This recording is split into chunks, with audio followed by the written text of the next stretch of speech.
Right, so now we're recording. So you're all good to go? Yeah. Terrific. Okay, so in 3, 2, 1.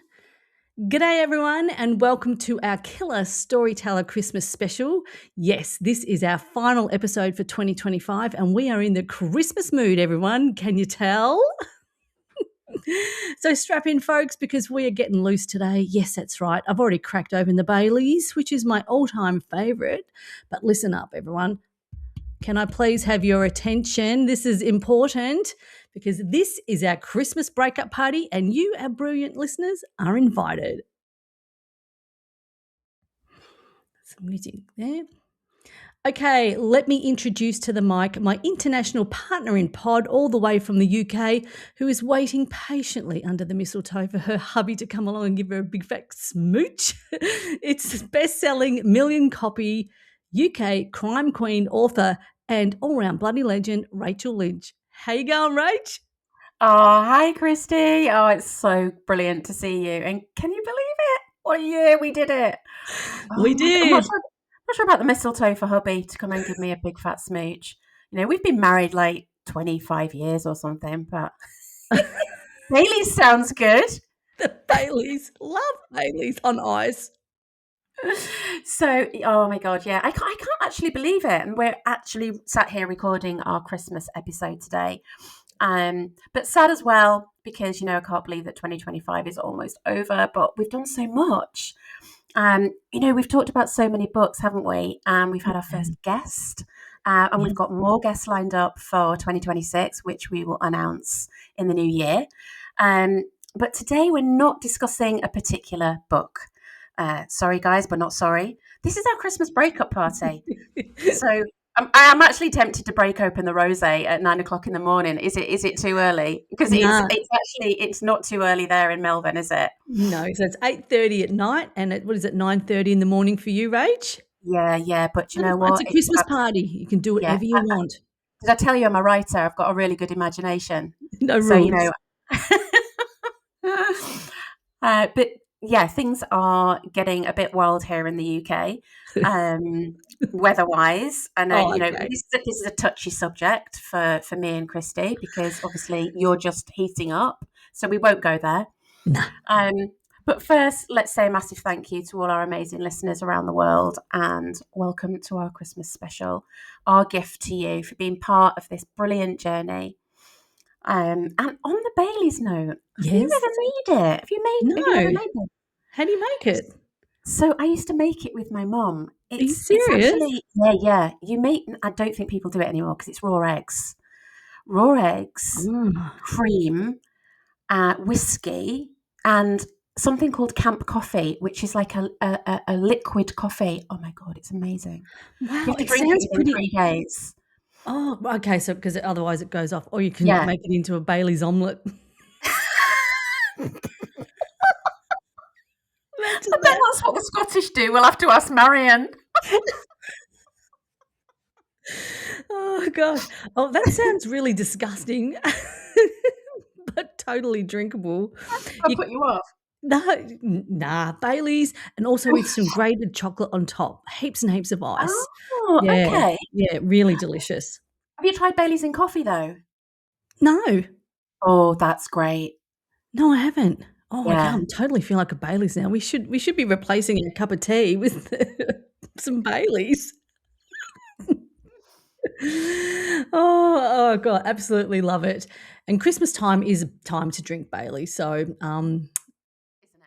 Southern Hemisphere, it's hot, so heaps of ice. But in the Northern Hemisphere, you have it nice, you know, around the fire, singing Christmas carols. Coffee. Is that the image you've got of us Brits sat around the fire drinking and singing Christmas carols? Oh my God, I love it. It's like Love Actually. Oh yeah, that's totally what we're all like. Yeah, absolutely. But we're all like Kath and Kim. You haven't helped me on the Barbie? Oh shit, was that a prawn? It's come next door.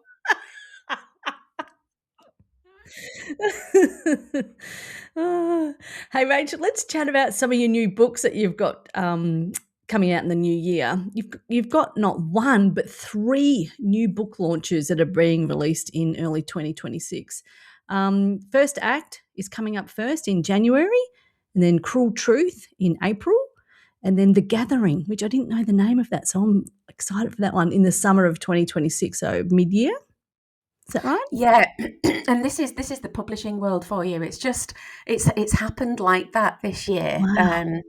So I've been working on the first one, First Act, for a long time. It's coming out in hardback, my first hardback, which is so Exciting. exciting. And that's like been in discussion for about 2 years now, because there hasn't actually been a Kelly out for a long time. It's been over 18 months. Right. And so it's really lovely to reassure Kelly fans, on social media and here that, that number 13 is coming. And some people are just starting the series. Some people are halfway through. Some people are like waiting, for number 13 to come out. And I really hope that the Kelly fans really connect with First Act, which is a prequel, and it's when she is first qualified in London in 2008, and that's her first murder squad experience. So that was really fun to write, because I used to live in London around that time in the East End, so I kind of drew on that experience. And then number 13, hot on the heels, it's coming out in the spring, Cruel Truth. Wow. And I'm so excited about that.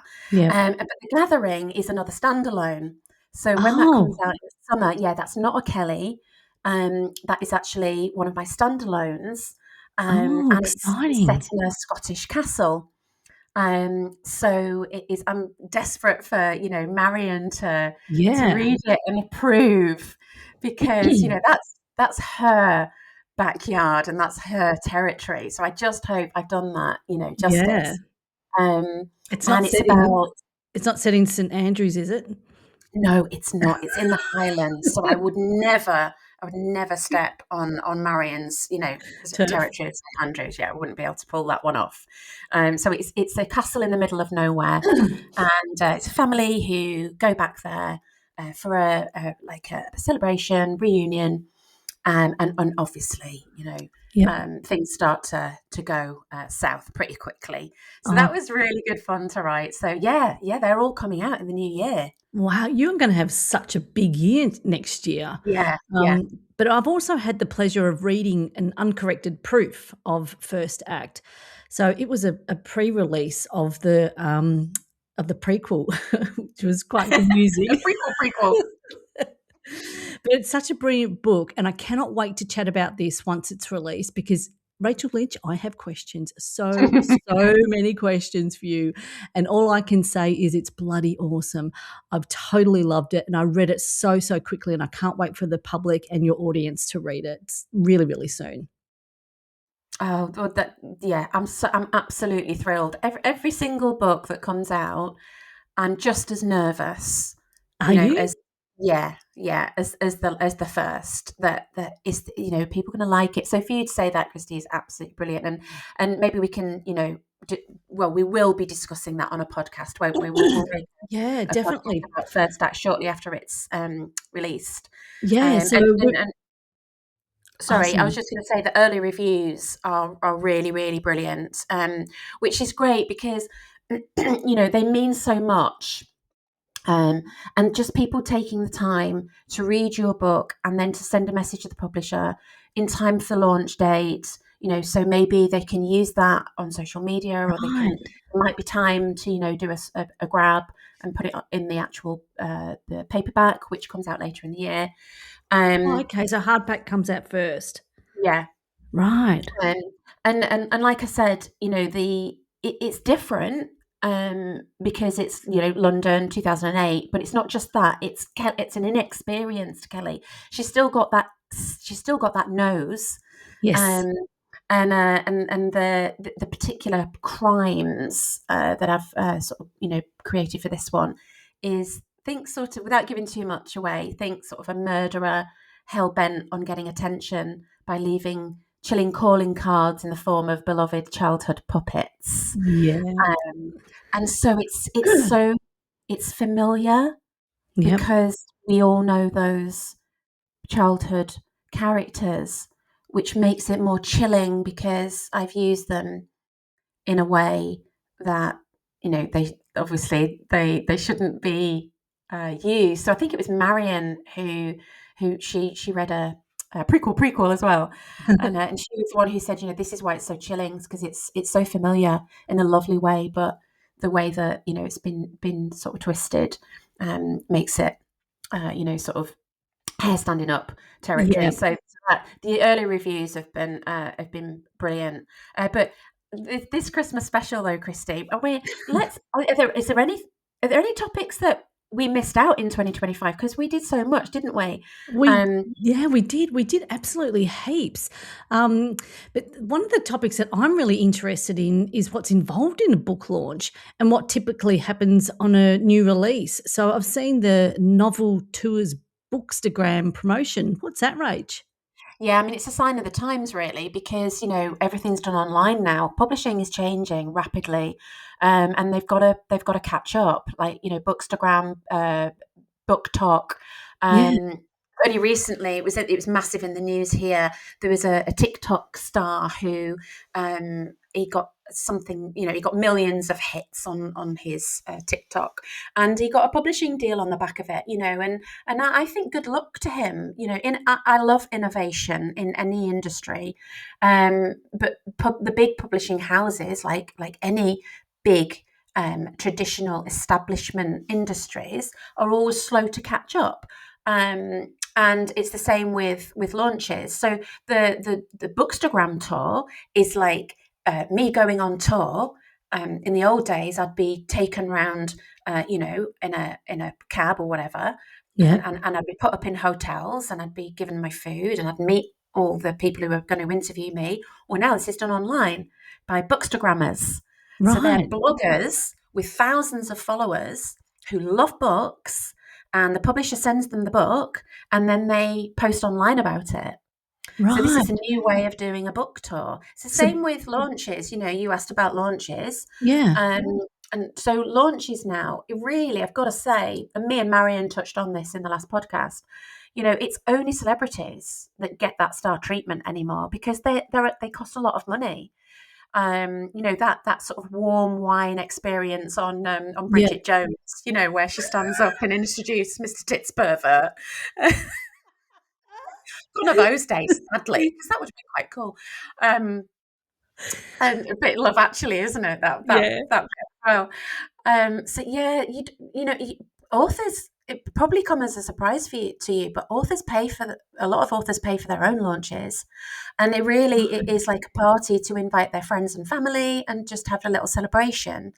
And they provide all the wine and the nibbles, and maybe a special cake with their book cover on it, Oh, yep. and Yep. everybody turns up, and it's lovely, and it's a great celebration.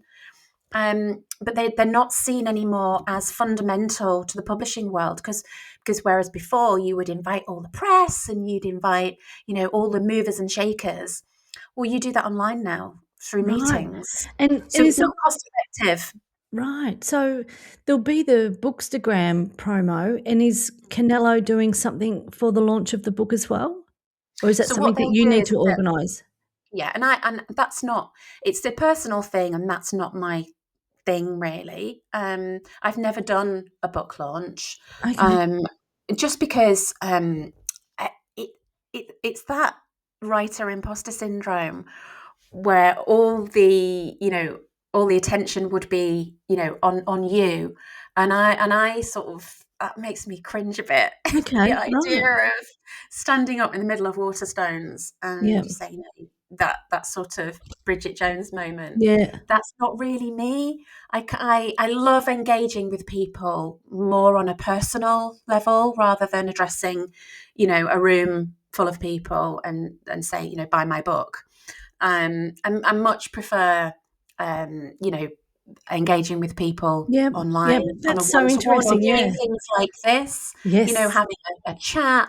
Maybe we have discussed doing an online launch, haven't we? So I Yeah. know Yeah. you've done loads of those. But I mean, Canelo have been working for a year on this. They'll be doing visuals, Yep. clever promo videos, Yep.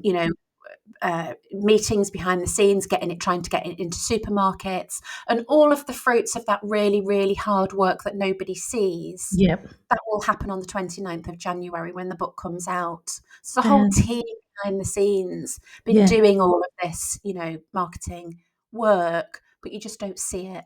And So so, interesting. yeah, so the model has changed, and actually, I don't mind that, this industry, like all creative industries, can be ego heavy, but I learned a long time ago that doesn't sell books. So, just actually writing them, producing them, and engaging with people online, that Yeah. generally is what sells books. And you have such an engaged audience. We see that with the podcast and all of the social comments, and we've connected with so many of your amazing, amazing followers and your audience.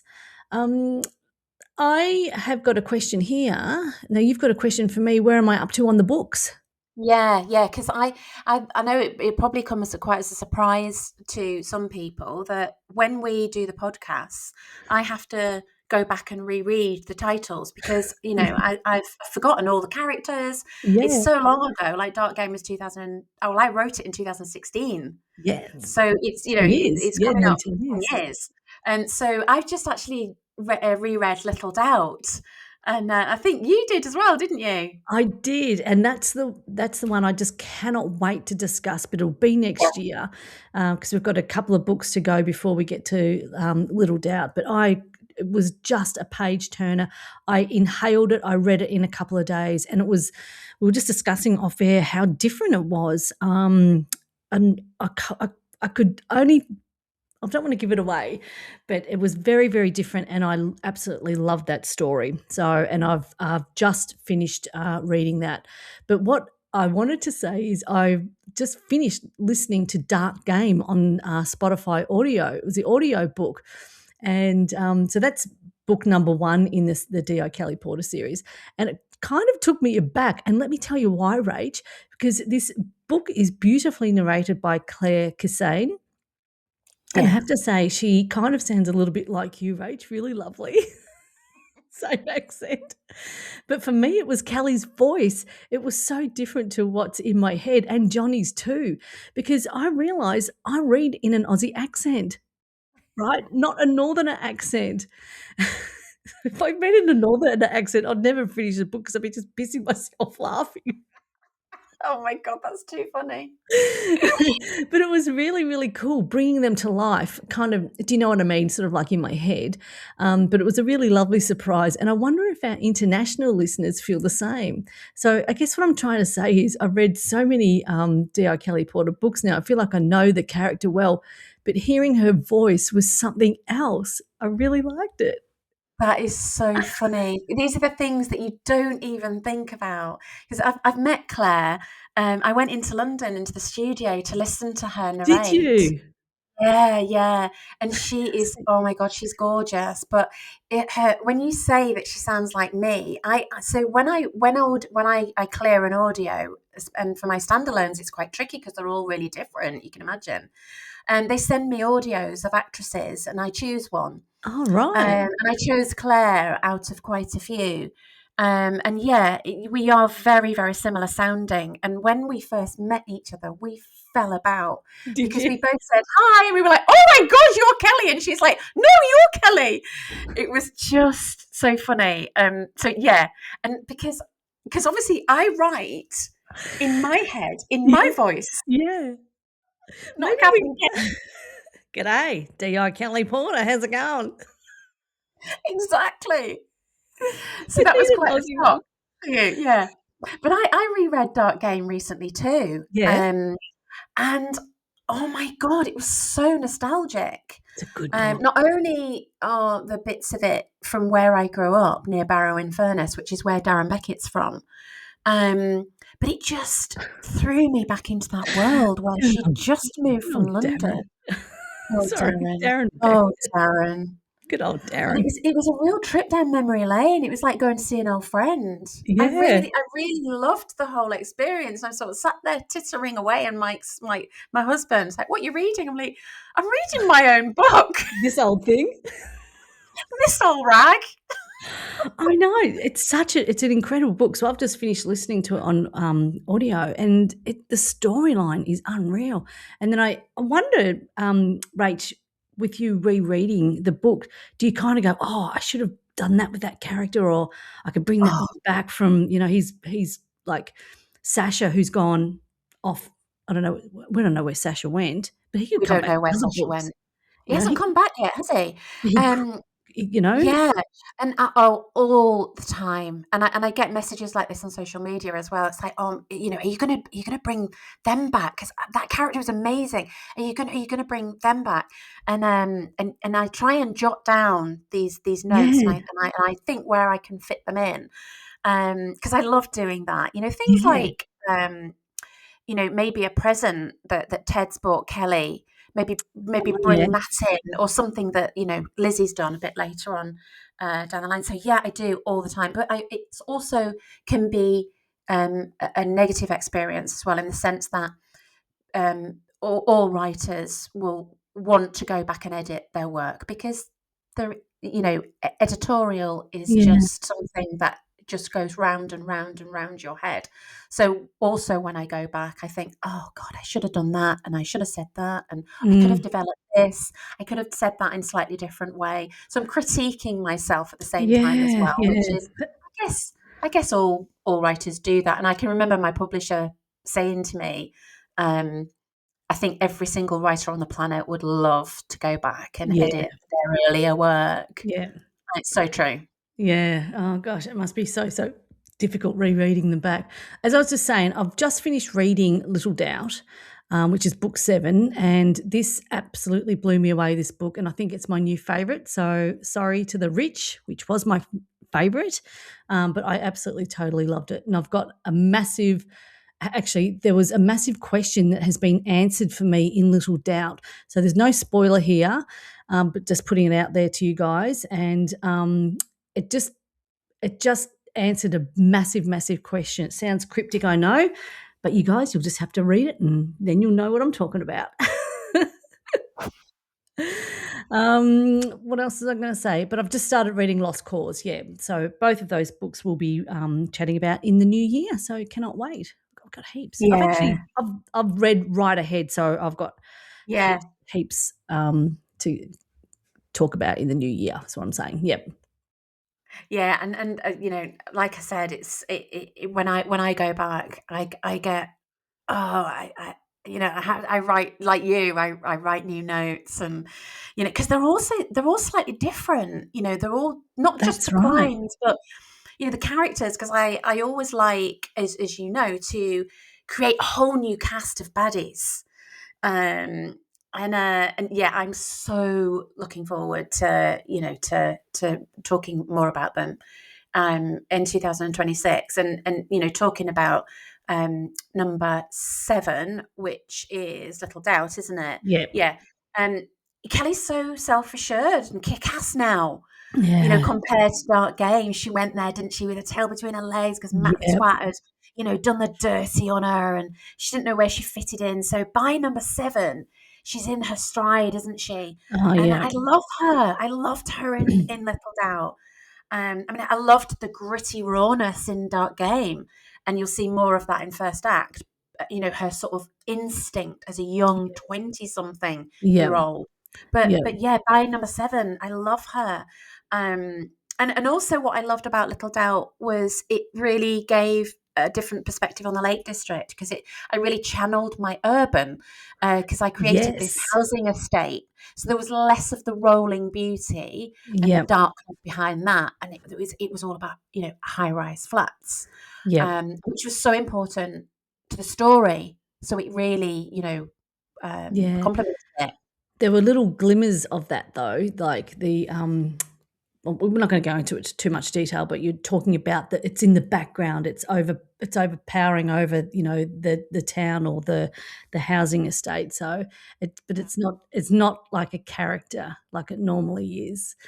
One thing I know for sure, Rach, we are never ever going to run out of material with you, because plus with your new unannounced combo book of all the baddies, which is going to be a comedy, is coming soon. This, like a Squid Game style competition between all the baddies. But you know what? My money's on Alex Moore from The Rich to take them all out. Yeah. Do you know the game Cat's Cradle, the kids' game Cat's Cradle? I had to Google it today. Ah, okay. But This is I the have a image I've got in my memory head. of it. Yeah, it's With the wool. yes. So fingers if you and watch this on YouTube, you get the wool, and you have to you're basically making a cradle. It's a bit like knitting or crocheting, and you're making a cradle, Yep. and you trap your opponent. And for some reason, when we talked about all of my baddies in the same room, trapping them in a game like web, just popped into my head. Nedzad. Yeah. But Marco. going all the way back to the beginning, like Ned Yes. said, so many of them.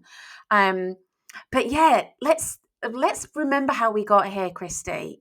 From page to podcast, our killer year of reflection. Yeah, I want to take a minute just to reflect on our epic year so far for our new listeners, and to all of our listeners. Welcome. Hang on, that sounds a bit weird. We want to take a moment to reflect on our epic year so far. For all our new listeners, welcome. The Killer Storyteller Podcast actually began, the podcast officially launched in March 2025 this year, but the story starts way earlier. About 18 months before that, Rachel and I were already tossing around the idea of bringing her books to life in a podcast. And honestly, it started when my cousin Ben gifted me Bold Lies as a KK present. And that sets something off in my brain like, hang on, why aren't we talking about this on mic? So since then, we've been on the biggest learning curve for both of us, but for completely different reasons.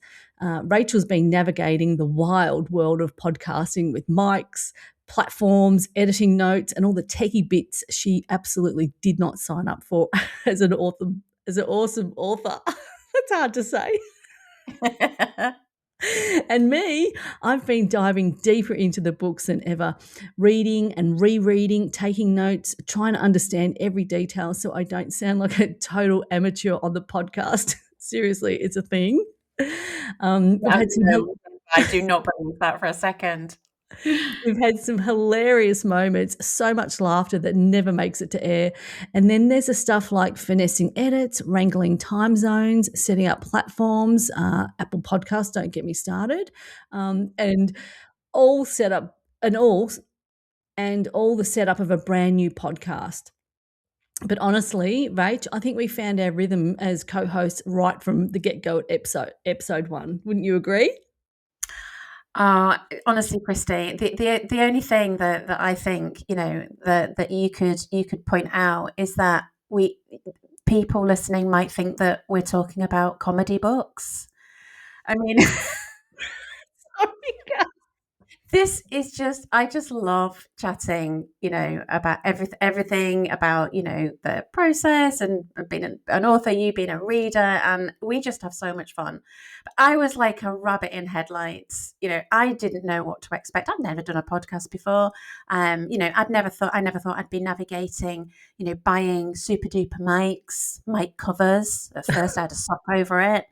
Multi-screen grabs. That sounds like an operation. Google Drives, show notes. But behind the scenes, that is where the fun starts and never stops. And it's just the heartbeat of the whole thing. And the time zone, we make it work because we love it, don't we? We do, yeah. And the podcast is meant to be an accessory to my books, and you can jump in anywhere. But, it's actually ended up so much more than that. And we just hope that you love our banter as much as we do. Because, we talk about the books, but really it's about the people. And that's what me and Christy love talking about. So, of course, it ends up being funny because that's life, isn't it? You don't have to listen in order. just like you don't have to read the Kelly books in order. You know, I've got That's right. standalones, I've got the Kelly Porter series. And the beauty is people just dip in, you know, however they want. And we still haven't even talked about Helen Scott, Christy. You know, the No. Rent, the Rift and the Line. Helen Scott, the military policewoman. She's a nickname the Wrench because she gets everything done. Ah, But oh yeah, you'll love her. But you know, it quickly became apparent that the books are what shaped the pod. But what we really love is the murdery chat. We've got Mel Steele to thank for that. The murdery. He came up yeah. with that, didn't he? I'm pretty Mel, sure he Mel is, did. Yeah. yeah, Mel is the guy who actually produced our original sound theme tune That's to the right. pod and the graphics as well. So shout out to Mel, he's amazing. He is. And we're so fortunate to have original music. And this is a perfect example. We just can't keep to the script No. because we just love what we do. And honestly, your messages, your DMs, your love for the books and for the pod is just the icing on the cake for us. And every time me and Christy talk through a book, I rediscover new layers from a different point of view. And that just absolutely sets my imagination on fire. I love it. And that's the real magic. And if our listeners come along for the ride and get the same buzz, then that is all that matters to us. So thank you.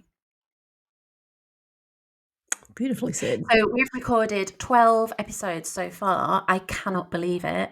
But they haven't all been about a book.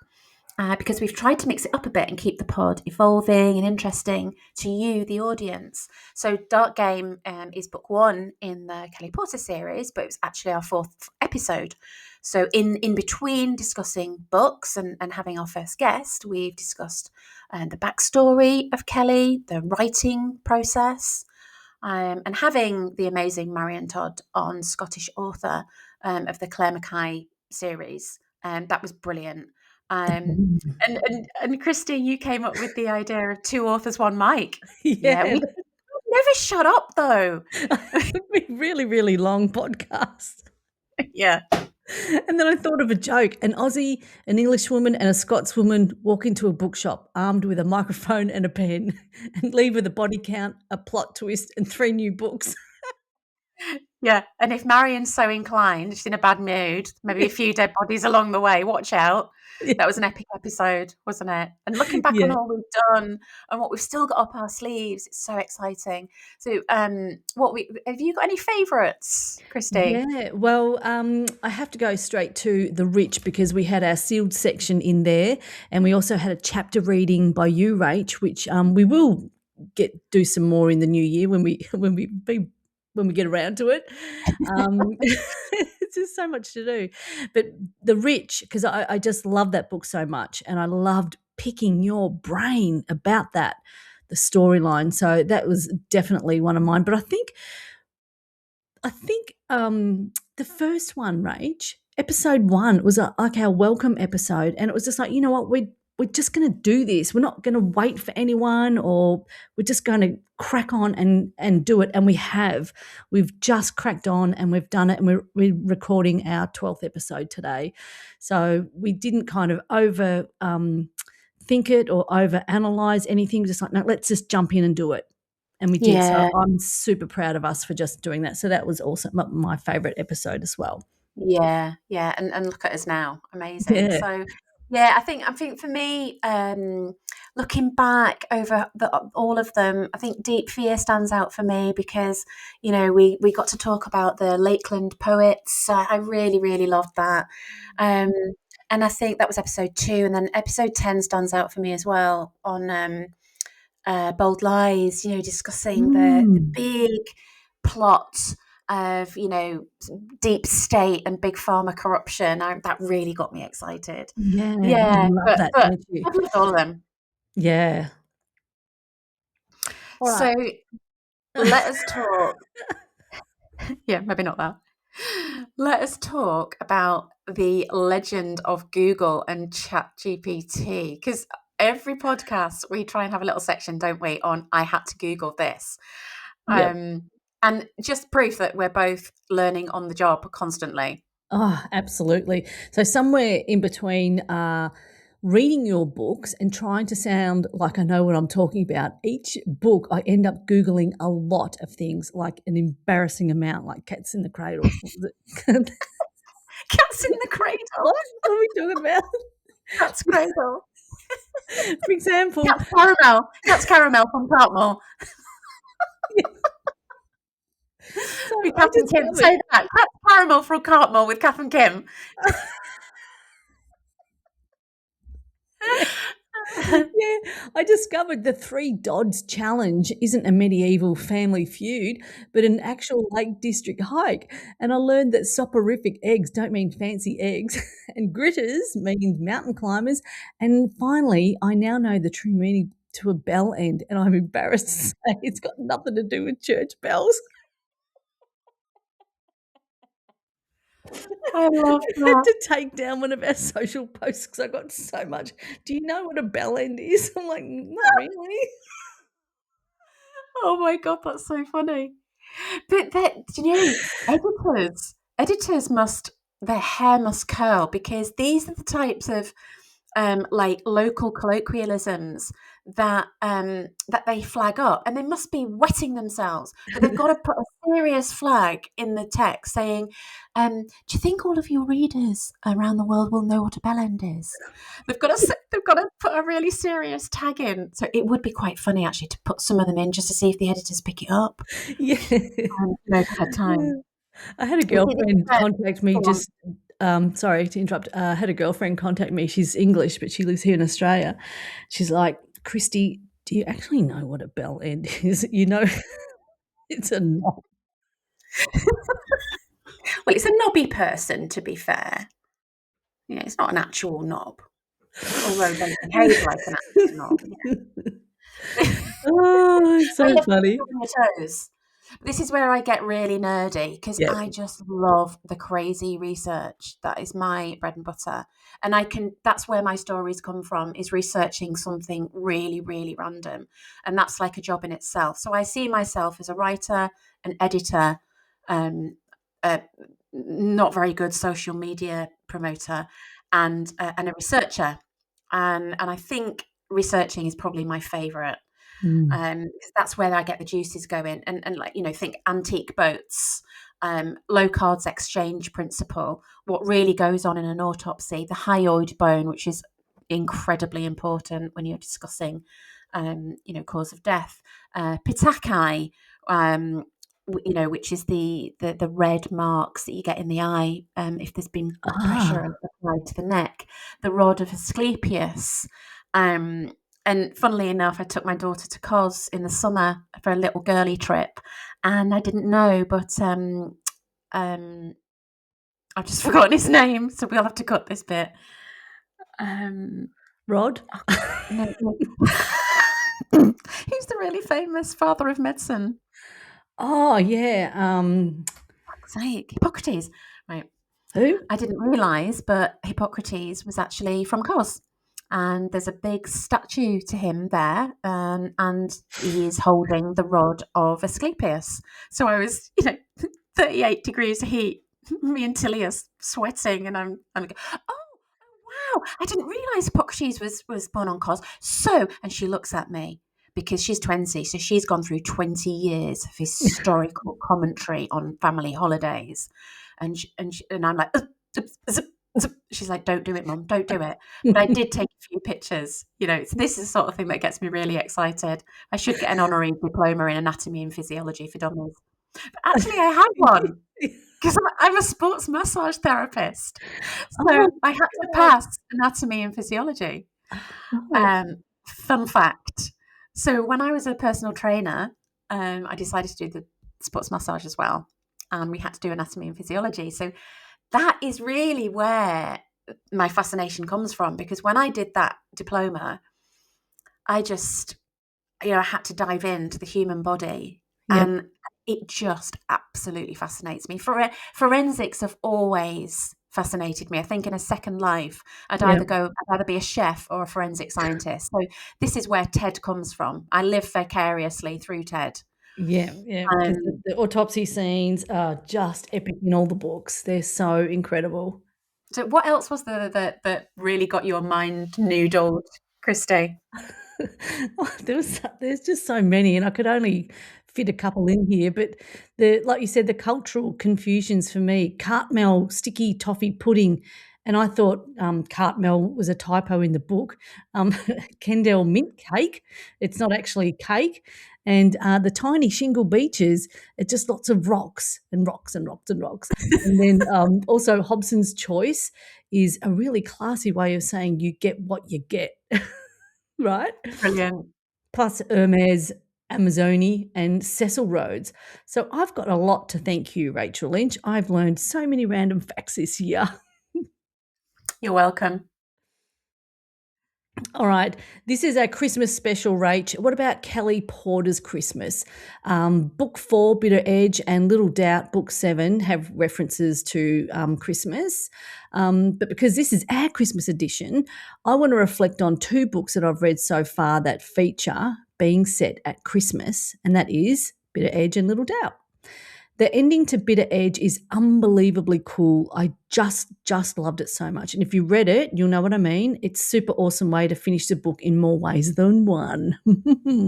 Oh, this is yeah, I realized, when you said this about the Christmas setting, that I've only done it twice, and actually I'd really like to do it again.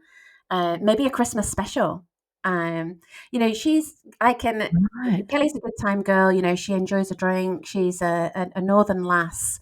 So, her thinking about her traditional family Christmas, would be the classic normal stuff with Johnny that we see in Bitter Edge and Little Doubt. She goes to the fair, she's Yep. drinking, mulled wine, and they're all wrapped up, Yep. in their hats and their scarves. And you can feel the cold. And I think there's so many moments in those books where you can really feel the cold, like the cemetery, in Little Doubt. No, I'm getting confused, isn't it? It's Lost Cause. Yep. Is the snow in the cemetery? You see, I've written them and I get confused. And she being a detective, she's always working over the holidays, isn't she? So she's that and always enables me to balance her duty with her emotions and her family. We've talked about this on the podcast before. That lovely balance that I like to have between her personal life Yeah. and her being a detective. And I can really visualize, Johnny and Ted, and then back in Bitter Edge, you've got, Wendy and Josie all coming Yep. around for Christmas, and you can imagine the fire roaring like you would see in any Lake District pub at Yep. Christmas. But obviously, it all gets cut short because there's a new Yep. case. So Yep. it's a very, small, intimate moment. But that's not all that goes wrong because she's terribly worried about her mum as well, isn't she? And then you've got Little Doubt, which is fast forward quite a Yep. few years later. Christmas Day is quite different for her. But again, it just enabled me, to balance that family time, with the plot. And she's got loads more people around her, a real sort of interesting mix coming in and out. She's more confident, isn't she? So her doors are thrown open, Yeah. um, and she's been in the lakes longer. And I think this is a running theme, isn't it? As she sort of gets more confident, she behaves in slightly different ways. She's overcome a lot of doubters. She's not wasting any time. Yeah. And there's a few things in her personal life that have happened that we won't talk about because it's a spoiler. Yep. Um, so it just it's a lovely sort of relationship. I think between the setting and the season's really important, and between that and the crimes in the books. Did you pick that up? Did you sense that? Yeah, Bitter Edge and Little Doubt set in Christmas time, they couldn't have been more opposite when we come to the Christmas scenes in them. They're so completely different.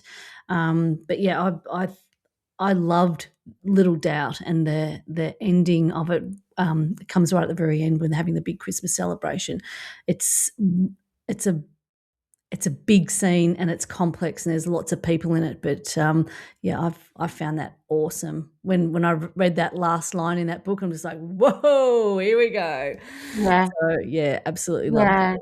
I think the ending to a book is just as important as the opening. Yeah, There needs to be something there. You need to wrap up everything, but there needs to be something there that hints to another yeah, plot definitely. line. Yeah, and we've discussed this in a previous episode where the final line was, Kelly believes that she actually finally does belong after all. She Yeah. does belong, something along those lines, yeah.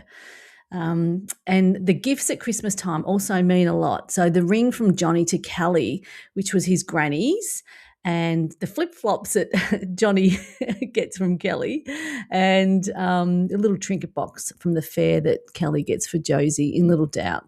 So it's sorry, excuse me. The trinket box that Kelly gets for Josie, but Yeah. in Little Doubt, there's a much different type of present. Not saying anything else. Sorry, Christy. I just lost my thread there. Oh yeah, I mean the contrast there, and they really reflect the characters, don't they? So she gets a ruby ring and he gets flip flops, which is so perfect for both of them. Yeah. I think I've said this before that in another book, I made the mistake because I'm human, of saying that Johnny bought the ring for Kelly, and a fan contacted me and said, "No, he didn't. It's his granny's." And I love that. I'm not offended at all when somebody points something like that out to me. I love it. I love that level of detail. And I'm like, yes, you're absolutely right. Okay, I'm on the blower to the publisher. Get that Yep. changed. Yeah. Um, so you also know that it doesn't matter what the festivities are. There's always something that is going to go wrong, and Christmas lunch is a perfect example of something that's going to get ruined. Yeah. But Bitter Edge in particular was inspired by the Charter Fair here in my hometown, and I'm a very I don't know what you'd call it. I'm a very sort of sensual writer in the sense that I like to smell stuff, I like to feel stuff, I like to hear stuff and see it, and that's how I write. I write very visually, Yep. and so the smells of that fair, they're so wintry. The caramel, the smoke, the darkness, the flashing lights, the dangers behind the glitz of the adrenaline junkie rides, the characters that are manning the rides. That was so evocative to me, and to start with an idea like that is something that I often do.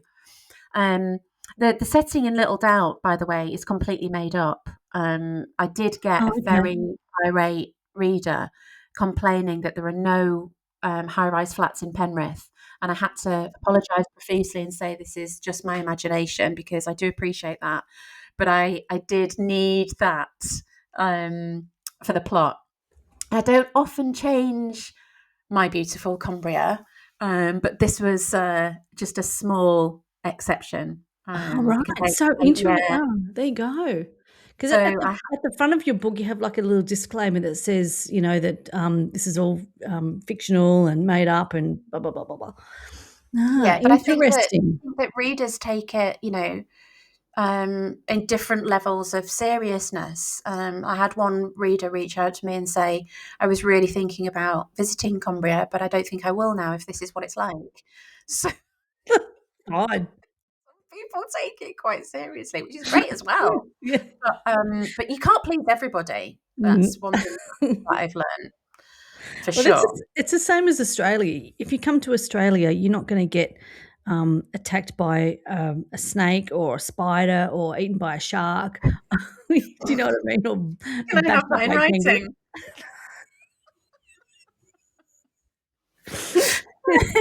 Yeah, You more realise when I come and see you, I'm not going in the sea. bullshit. You will. You'll have to get me pissed on Baileys, and then I'll go in. La la la la la. Be Come on, jumping off Jaws. the Give me your worst. catch me if you can. Oh dear. All right. I'm going to call you Christy. Christmas. We're almost twins because we're almost born on the same day. So we're just Right. Yes. twins from another Crazy. mother. Yeah. So let's talk about Christmas and our birthday traditions, Rach. What's on the menu and what's on the plan for you guys? Yeah. So obviously my Christmas was ruined the moment I was born because it was on Christmas Day. So You should be called So what Mary we're or trying to Jesus. pronounce is, everybody else gets 50p in an envelope for birthday and Christmas. I get one at Christmas for Christmas and birthday. So I'm traumatized by it. But no, I love having my birthday at Christmas because it kind of prolongs the day. Do you find that on Boxing Day? Well, I kind of find on Boxing Day people are just done and they just can't give a shit. Uh, Yeah, so they just want to yeah. watch the cricket and just kick back and eat leftovers. Yeah. So maybe it's better to have it on Christmas Day then.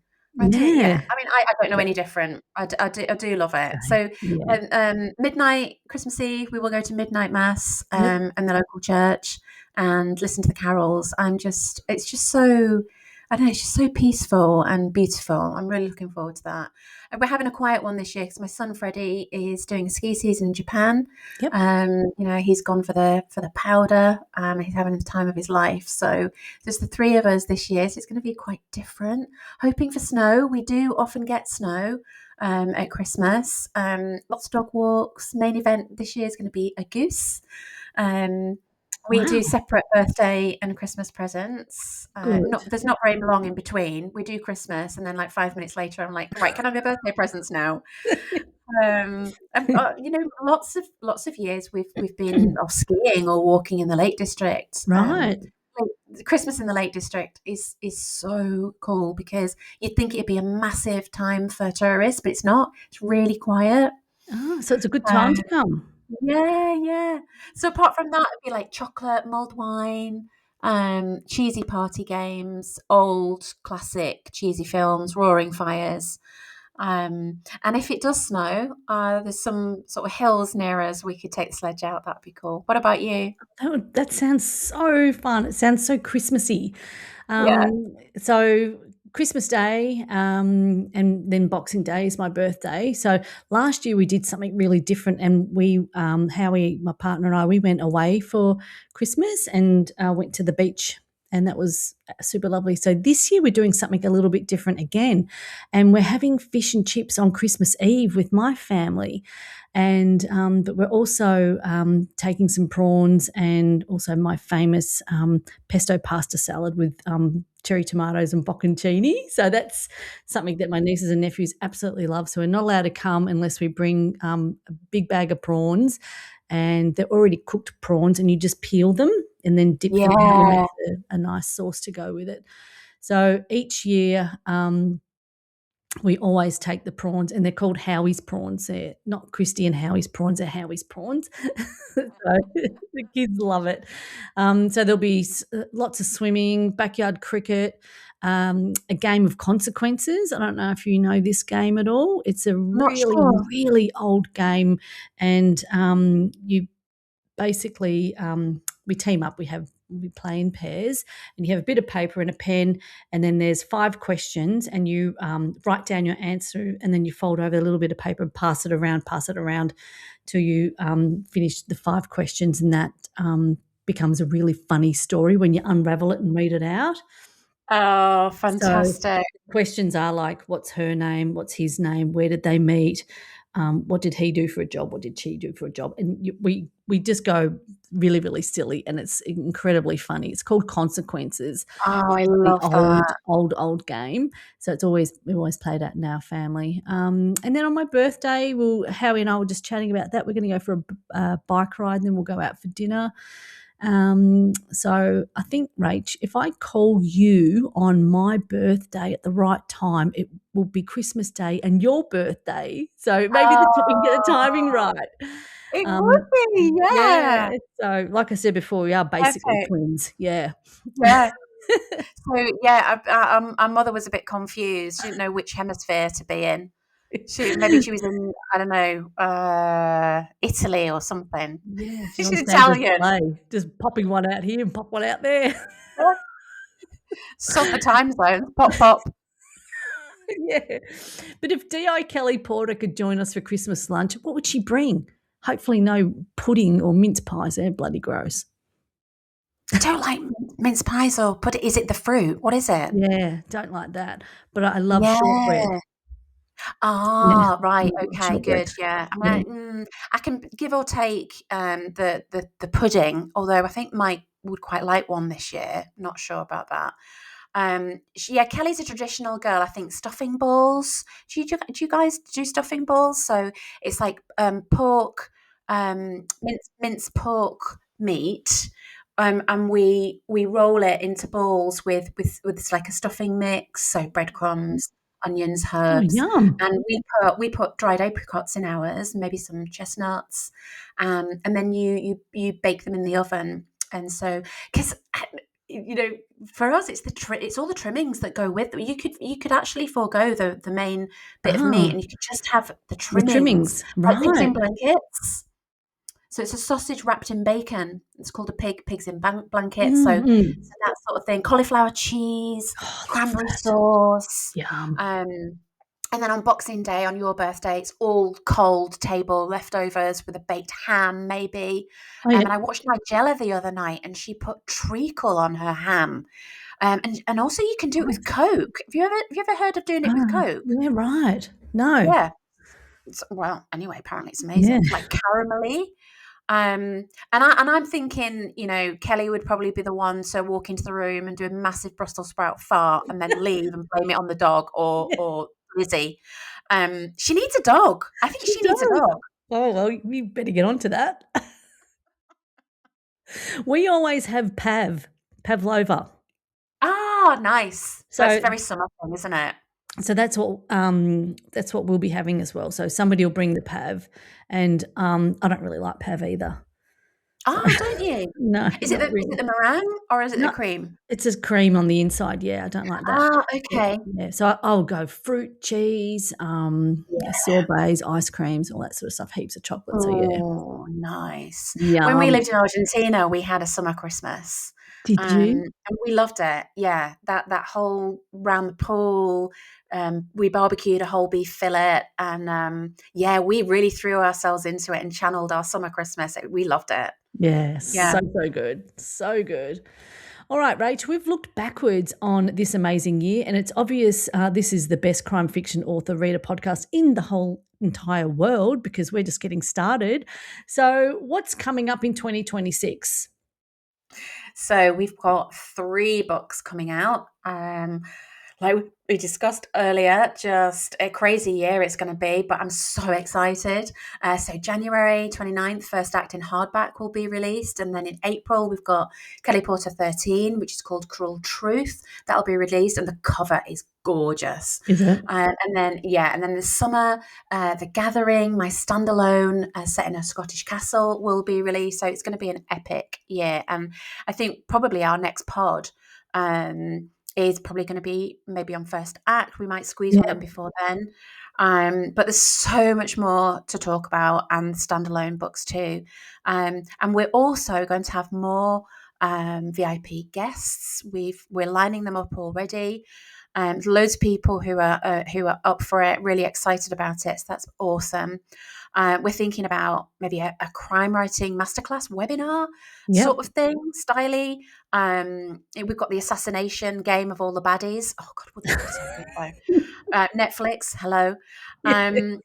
And also something amazing happening with my Turkish publisher in Istanbul, which we will announce shortly. So stay tuned about that. Yeah, heaps to look forward to in 2026. Well, Christy, I think that brings us to the end of our Christmas special, doesn't it? Our Christmas wrap up episode of the Killer Storyteller Podcast with me, Rachel Lynch. I just want to say the biggest thank you to all our killer listeners. Your support this year has meant the world to us. Yeah, absolutely, Rach. Every message, every DM, every share, we feel it. So over the holiday break, make sure you hit follow, leave us a review, or pass the pod on to someone else who needs a new crime fiction obsession. And from I both of us, truly. Sorry, I've got the giggles in. I nearly said obsessioni. Honestly, we haven't been drinking Baileys. We're just getting really sillies now. Sillies. And for both of us, truly thank you. It has been such a joy sharing my books with you and Christy's views of them. And we can't wait to bring you more in 2026. Yeah, so from the Lake District in the UK and from Melbourne, Australia, we're wishing you a killer Christmas. That sounds weird, but you kind of know what I mean. Stay safe and keep diving into the books. That's a great idea. Christmas special. Yeah, I need to do that. Definitely need to do that, where the bodies pile up faster than the mince pies, or they die of eating mince pies. Yeah, I Don't would too. forget, don't forget, you can watch us, bloopers and all. They're my favourite bits. On our YouTube channel, or listen to on your favourite platform. Hit follow or subscribe so you never miss an episode. All right, All right, Christy, that's Rach. another.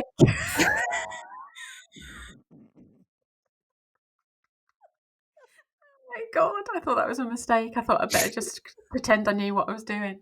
Go on. Sorry. Alrighty, Rach, that's another killer ep in the bag. Are you feeling festive? Oh, hang on. I am now. Hang on. I'm going to get festive. God, if you I'm can't like see us, we're Jesus. just being absolute buffoons. Christy looks like the baby Jesus with the lights on. I've got tinsel on my head. Okie doke. That's it for us. Have a Merry Christmas, everyone, and happy birthday to you, dear Rach. We'll see you all in 2026. Bye, Christy, and Merry Christmas to you and everybody else, and happy birthday as well, Christy. Let's do that FaceTime. Okay, Bye. sounds awesome. Bye.